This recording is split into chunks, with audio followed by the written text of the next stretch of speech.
গত কয়েকদিন আগে থেকে আমরা সবাই শুনছি যে এই ফেব্রুয়ারির আর কয়েকদিনের মধ্যেই সেখানে কিন্তু কাউন্সেলিং বিজ্ঞপ্তি আসবে এবং সেখানে এই ফেব্রুয়ারির মধ্যে কাউন্সেলিং প্রক্রিয়া হবে, কন্টিনিউ হবে এবং মার্চের ফার্স্ট উইকে সেখানে জয়েনিং প্রক্রিয়া সম্পন্ন হবে।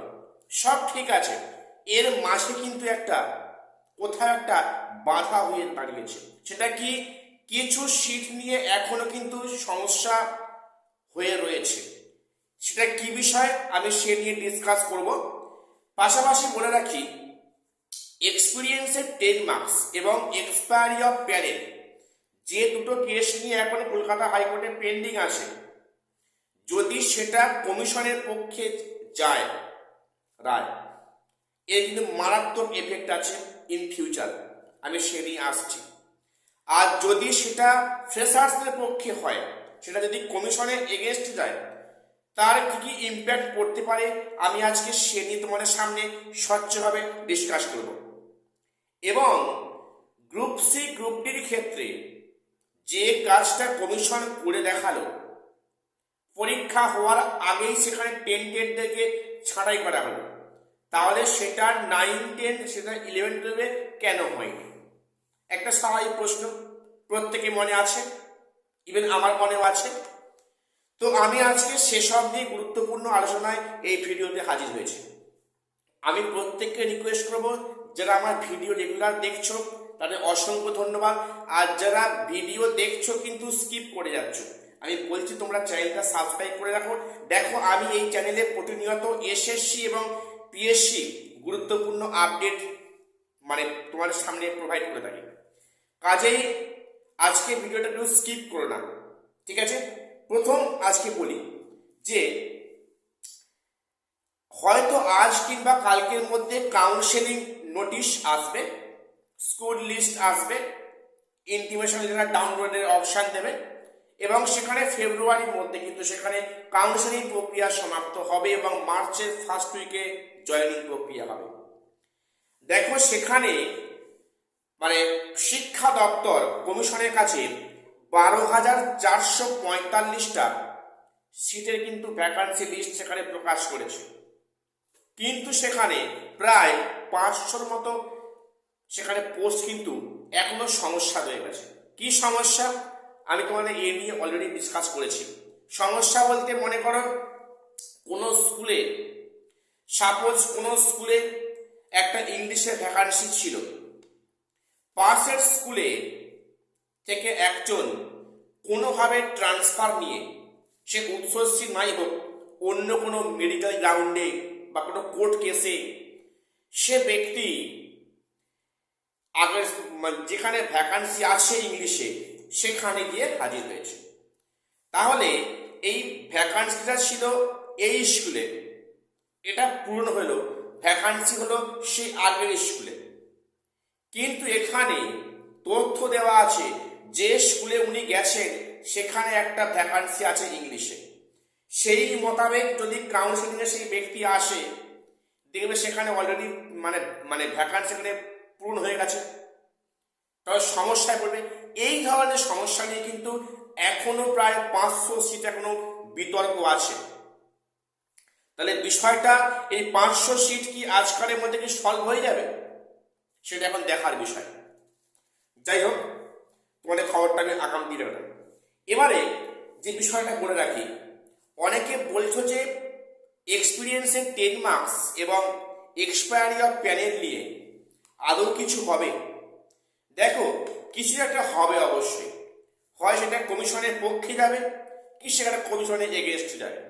এবারে বলে রাখি, যদি কমিশনের পক্ষে যায় যে এক্সপায়ারি অফ প্যানেল প্রত্যেকে এক্সাম বসতে পারবে এবং এটা প্রত্যেকে বৈধ, লিগ্যাল, তাই নয়, সেখানে এক্সপিরিয়েন্সের 10 মার্কস সেখানে বৈধ এবং সেই 10 মার্কসটা ইন্টারভিউ আগে দেওয়া হবে। অর্থাৎ এক্সপিরিয়েন্স মার্কস যদি প্রায়োরিটি পায়, তাহলে মনে রাখো আগামী দিনে এটা অনেক কারো দিক সামনে আসছে। কেন বললাম?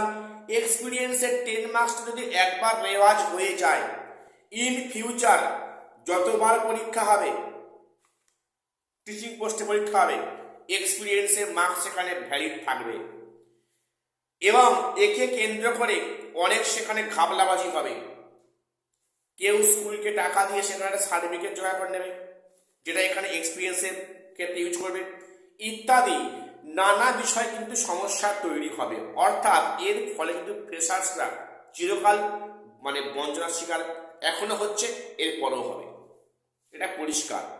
আর এক্সপায়ারি অফ প্যানেল যদি বৈধ হয়, লিগ্যাল হয়, তাহলে এর পরবর্তী ক্ষেত্রে কিন্তু বিভিন্ন পরীক্ষায় এক্সপায়ারি অফ প্যানেল বৈধ থাকবে। তাহলে ইন ফিউচার এই যে পরীক্ষার সিস্টেমটা মারাত্মক একটা এফেক্ট পড়বে। আর যদি কোর্ট যদি ভার্ডিক্ট কমিশনের এগেনস্টে যায়, আমি জানি না সেখানে নতুন করে প্রক্রিয়া পুনরায় শুরু হবে কিনা এই এক্সপিরিয়েন্সের মার্কস বাদ যাওয়ার ফলে।